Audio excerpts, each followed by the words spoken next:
ओम शांति।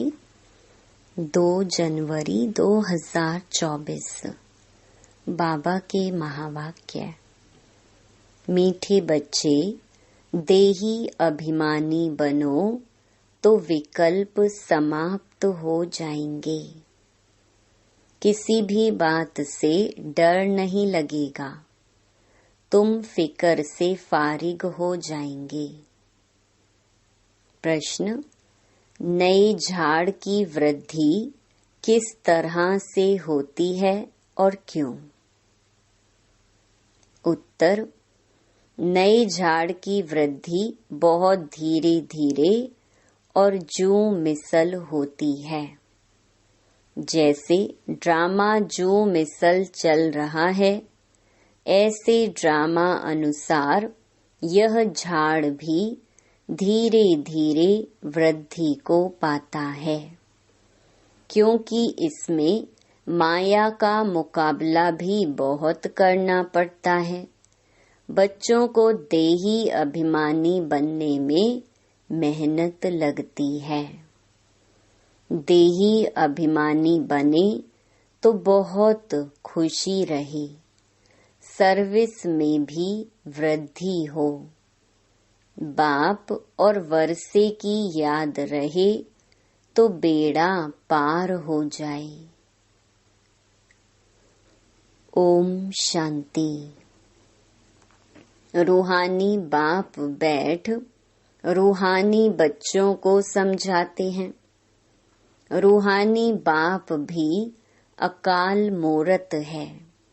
रूहानी बाप कहा जाता है परम पिता परमात्मा को।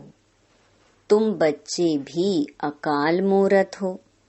तुम सिख लोगों को भी अच्छी तरह से समझा सकते हो, यूं तो कोई भी धर्म वालों को समझा सकते हो। यह भी बाप ने बतलाया है कि यह झाड़ धीरे धीरे बढ़ता है। जैसे ड्रामा जूं मिसल चलता है, वैसे झाड़ भी जूं मिसल बढ़ता है। पूरा कल्प लगता है बढ़ने में। अभी तुम्हारा यह नया झाड़ है। तुम बच्चों की भी कल्प की आयु हो जाती है। 5000 वर्ष से तुम चक्कर लगाते हो, जूं मिसल यह चक्कर चलता है। पहले पहले तो आत्मा को समझना है, यही डिफिकल्ट बात है। बाप जानते हैं ड्रामा अनुसार आहिस्ते आहिस्ते झाड़ बढ़ता है, क्योंकि माया का मुकाबला होता है। इस समय उसका राज्य है, फिर तो रावण ही नहीं रहता। तुम बच्चों को पहले देही अभिमानी बनना है। देही अभिमानी बच्चे सर्विस बहुत अच्छी करेंगे और बहुत खुशी में भी रहेंगे। बुद्धि में फालतू विकल्प नहीं आएंगे। गोया तुम माया पर जीत पाते हो तो फिर तुमको कोई हिला न सके। अंगद का भी दृष्टांत है ना, इसलिए तुम्हारा महावीर नाम रखा है। अभी तो एक भी महावीर नहीं। महावीर पिछाड़ी में बनेंगे, सो भी नंबरवार। जो अच्छी सर्विस करते हैं उनको महावीर की लाइन में रखेंगे। अभी वीर हैं, महावीर पिछाड़ी में होंगे। जरा भी कोई संशय नहीं आना चाहिए। कोई तो बहुत अहंकार में आ जाते हैं, कोई की भी परवाह नहीं करते। इसमें तो बड़ी निर्माणता से कोई को समझाना होता है। अमृतसर में सिखों की तुम सर्विस कर सकते हो। संदेश तो सबको एक ही देना है, बाप को याद करने से तुम्हारी आत्मा की कट उतर जाएगी। वो लोग कहते हैं जप साहिब को। साहिब की महिमा भी है। एक ओमकार सत नाम अकाल मूरत। अब अकाल मूरत कौन? कहते हैं सतगुरु अकाल। अकाल मूरत तो आत्मा है ना, उनको कभी काल खा न सके। आत्मा को तो पार्ट मिला हुआ है, सो तो पार्ट बजाना ही है। उनको काल खाएगा कैसे? शरीर को खा सकता है। आत्मा तो अकाल मूरत है। तुम सिखों के पास जाकर भाषण कर सकते हो, जैसे गीता वाले भी भाषण करते हैं। तुम बच्चे जानते हो भक्ति मार्ग की तो अथाह सामग्री है। ज्ञान जरा भी नहीं। ज्ञान का सागर है ही एक बाप। मनुष्य को ज्ञानवान नहीं कहा जाएगा। देवताएं भी तो मनुष्य है ना, परंतु दैवी गुण है, इसलिए देवता कहा जाता है। उन्हों को भी बाप से ही वर्षा मिला था। तुम भी इस राजयोग से विश्व का मालिक बन रहे हो। सतगुरु अकाल कहते हैं ना। सत्य तो वह एक ही बाप है, वही पतित पावन है। दो बाप का भी परिचय देना है। तुमको भाषण के लिए 2 मिनट मिले तो भी बहुत हैं। 1 मिनट 1 सेकंड मिले तो भी बहुत है। जिनको कल्प पहले तीर लगा होगा उनको ही लगेगा। कोई बड़ी बात नहीं, सिर्फ पैगाम देना है। बाबा ने समझाया है, समझो गुरु नानक आता है तो वह कोई मैसेज नहीं देते कि तुमको वापस घर चलना है, उसके लिए पवित्र बनो। वह तो पवित्र आत्माएं ऊपर से आती हैं, उनके धर्म की वृद्धि होती है, आते रहते हैं। वास्तव में सदगति दाता कोई मनुष्य हो नहीं सकता। सदगति दाता एक बाप है। मनुष्य तो मनुष्य ही है। फिर समझाया जाता है फलाने धर्म का है। बाप ने समझाया है तुम अपने को आत्मा समझो, पवित्र बनो। गुरु नानक ने कहा है मोत पलीती कपड़ धोई। यह भी पीछे शास्त्र बनाने वालों ने लिखा है। पहले तो बहुत थोड़े होते हैं, उनको क्या बैठ सुनाएंगे। यह ज्ञान भी बाप तुमको अभी देते हैं। फिर शास्त्र तो पिछाड़ी में बनते हैं। सतयुग में तो शास्त्र होते नहीं। पहले तो समझाना है, बाप को याद करो तो विकर्म विनाश होंगे। विनाश तो होना ही है। पूछना चाहिए सर्वव्यापी किसको कहते हो, जिसकी यह महिमा गाते हो एक ओमकार। वह तो बाप ठहराना। उनके बच्चे हम आत्माएं भी अकाल मूरत हैं। हमारा तख्त यह है। हम एक तख्त छोड़ दूसरे पर बैठे हैं। 84 तख्त पर बैठते हैं। अभी यह है पुरानी दुनिया। कितने हंगामे हैं। नई दुनिया में यह बातें हो न सके। वहाँ तो एक ही धर्म होता है। बाप तुमको विश्व की बादशाही दे देते हैं। तुम्हारे पर कोई चढ़ाई नहीं कर सकते। द्वापर से धर्म स्थापक आते हैं अपने अपने धर्म की स्थापना करने। उनका धर्म जब वृद्धि को पाए, ताकत में आए, तब लड़ाई की बात हो। इस्लामी पहले कितने थोड़े होंगे, तुम्हारा धर्म तो यहाँ स्थापन होता है। वह आते ही द्वापर में है, उस समय ही धर्म स्थापन होता है। फिर एक दो के पिछाड़ी आते जाएंगे। यह बड़ी समझने की बातें हैं। कोई तो ड्रामा अनुसार कुछ भी धारण नहीं कर सकते हैं। बाप समझाते हैं जरूर उनका पद कम होगा। यह कोई श्राप नहीं है। माला तो महावीरों की बनती है। ड्रामा अनुसार सभी एक जैसा पुरुषार्थ तो कर नहीं सकते, आगे भी नहीं किया होगा। कहेंगे फिर हमारा क्या दोष है। बाप भी कहते हैं तुम्हारा कोई दोष नहीं। तकदीर में नहीं है तो बाप क्या कर सकते। समझ सकते हैं कौन कौन किस पद के लायक हैं। सिखों को भी समझाना है कि साहिब को जपो तो सुख शांति मिले।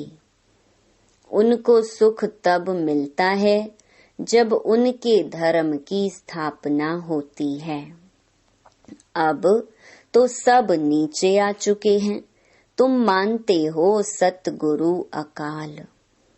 फिर गुरु किसको कहते हो? सद्गति देने वाला गुरु एक है। भक्ति सिखलाने वाले तो ढेर गुरु चाहिए। ज्ञान सिखलाने वाला एक बाप है। तो तुम माताएं उनको समझाओ कि यह कंगन तुम जो पहनते हो ये भी पवित्रता की निशानी है। तुम्हारा वह मान लेंगे क्योंकि तुम माताएं ही स्वर्ग का द्वार खोलने वाली हो। तुम माताओं को अभी ज्ञान का कलश मिला है जिससे सबकी सद्गति हो जाती है। तुम बच्चे अभी अपने को महावीर कहलाते हो। तुम कह सकते हो हम गृहस्थ व्यवहार में रह स्वर्ग की स्थापना कर रहे हैं। रात दिन का फर्क है। यह जटाएं भी पवित्रता की निशानी है। अकाल मूरत पतित पावन बाप की महिमा पूरी करनी चाहिए। साधु सन्यासी परमात्मा नमः कहते हैं, फिर कहते हैं सर्वव्यापी है। यह है रॉन्ग। बाप की तुम खूब महिमा करो। बाप की महिमा से तुम तर जाते हो। जैसे कहानी है, राम राम कहने से पार हो जाएंगे। बाप भी कहते हैं बाप को याद करने से विषय सागर से पार हो जाएंगे। तुम सबको मुक्ति में जाना ही है। तुम अमृतसर में जाकर भाषण करो कि तुम पुकारते हो सतगुरु अकाल मूरत, परंतु वह अब कहते हैं देह सहित देह के सब धर्मों को छोड़ अपने को आत्मा समझो। बाप को याद करो तो पाप भस्म हो जाएंगे। अंतमति सुगति हो जाएगी। शिव बाबा अकाल मूरत निराकार है। तुम आत्मा भी निराकार हो। बाप कहते हैं मेरा शरीर तो है नहीं, मैं लोन लेता हूँ। मैं आता ही पतित दुनिया में हूँ, रावण पर जीत पाने। यहाँ ही डायरेक्शन दूंगा क्योंकि पतित होते ही पुरानी दुनिया में है। नई दुनिया में एक ही देवी देवता धर्म था। उस समय और सब शांति धाम में रहते हैं। फिर नंबरवार सतो रजो तमो में आते हैं। जिनको सुख बहुत मिलता है उनको दुख भी बहुत मिलता है। तुम्हें सबको बाप का पैगाम देना है कि बाप को याद करो तो घर पहुंच जाएंगे। सदगति सबकी तब होती है जब झाड़ पूरा होता है, सब आ जाते हैं। ऐसे तुम भी किसी को बहुत प्यार और धीरज से समझाओ। तुमको चित्र उठाने की भी दरकार नहीं है। वास्तव में चित्र हैं नयों के लिए। तुम कोई भी धर्म वालों को समझा सकते हो, परंतु बच्चों में इतना योग नहीं जो तीर लगे। कहते हैं बाबा हम हार खा लेते हैं। माया एकदम काला मुंह करा देती है। उनको यह पता ही नहीं पड़ता है कि हम देवता थे, इस समय असुर बन पड़े हैं। अब बाबा कहते हैं अपने को आत्मा समझ बाप को याद करो। बाप का पैगाम सबको देते रहो। बाइस्कोप के स्लाइड्स पर भी लिखो कि त्रिमूर्ति परमात्मा परम पिता शिव कहते हैं माँ मेकम याद करो तो तुम्हारे विकर्म विनाश होंगे। तुम मुक्ति जीवन मुक्ति पा लेंगे। पैगाम तो सबको देना है ना। स्लाइड्स भी बन जाना चाहिए। इसमें यह जैसे एक वशीकरण मंत्र मन मना भव का सबको दो। इस पढ़ाई में देरी नहीं लगती। आगे चलकर सब समझेंगे। कोई फिक्र की बात नहीं, फिक्र से रहित तो होना ही है।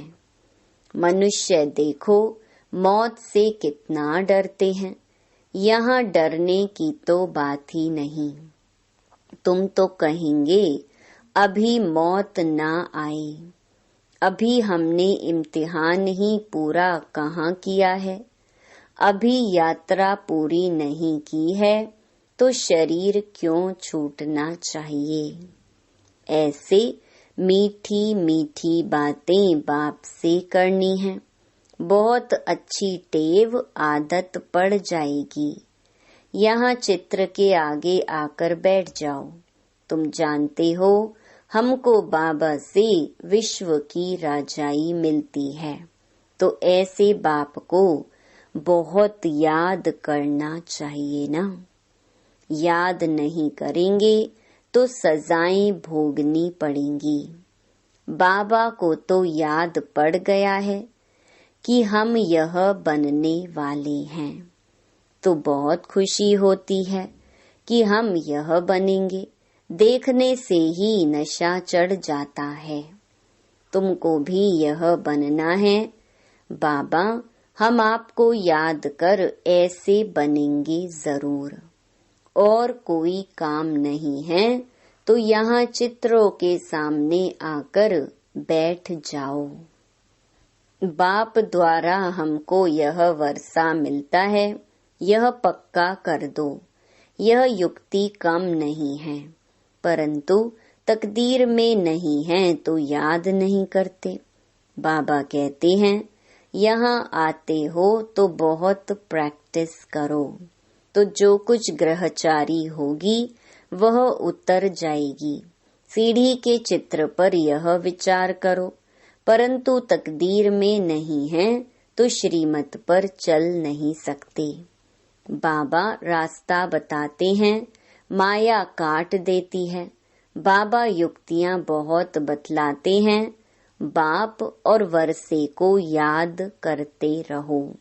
कहते हैं अतीन्द्रिय सुख गोप गोपियों से पूछो, जिनको निश्चय है कि हम बाप से वर्षा जरूर लेंगे। बाबा स्वर्ग की स्थापना कर हमें उसका मालिक बनाते हैं। चित्र भी ऐसे बने हुए हैं। तुम सिद्ध कर बताते हो कि ब्रह्मा विष्णु का क्या संबंध है, और किसको भी पता नहीं। ब्रह्मा का चित्र देख मूंझ जाते हैं। स्थापना में टाइम जरूर लगता है, कर्मातीत अवस्था में भी टाइम लगता है, घड़ी घड़ी भूल जाते हैं। यह आदत डालनी चाहिए। बैज भी तुम्हारे पास हैं। बाबा अपना भक्ति मार्ग का मिसाल बताते हैं कि नारायण की मूर्ति से मेरा बहुत प्यार था। वह सब था भक्ति मार्ग। अब बाप कहते, माँ मेकम याद करो और कुछ भी नहीं करना है। बाबा कहते हैं, हम तो ओबीडिएंट सर्वेंट हैं, हमें तुम माथा क्यों टेकते हो? अच्छा, मात पिता बाप दादा का मीठे मीठे सिकिलधे बच्चों प्रति याद प्यार और गुड मॉर्निंग। रूहानी बाप की रूहानी बच्चों को नमस्ते। धारणा के लिए मुख्य सार। पहला, निर्माणता का गुण धारण करना है। जरा भी अहंकार में नहीं आना है। ऐसा महावीर बनना है जो माया हिला ना सके। दूसरा, सभी को मन मनाभव का वशीकरण मंत्र सुनाना है। बहुत प्यार और धीरज से सबको ज्ञान की बातें सुनानी है। बाप का पैगाम सब धर्म वालों को देना है। वरदान, कर्म और संबंध दोनों में स्वार्थ भाव से मुक्त रहने वाले बाप समान कर्मातीत भव। आप बच्चों की सेवा है सबको मुक्त बनाने की, तो औरों को मुक्त बनाते स्वयं को बंधन में बांध नहीं देना। जब हद के मेरे मेरे से मुक्त होंगे तब अव्यक्त स्थिति का अनुभव कर सकेंगे। जो बच्चे लौकिक और अलौकिक कर्म और संबंध दोनों में स्वार्थ भाव से मुक्त हैं, वही बाप समान कर्मातीत स्थिति का अनुभव कर सकते हैं।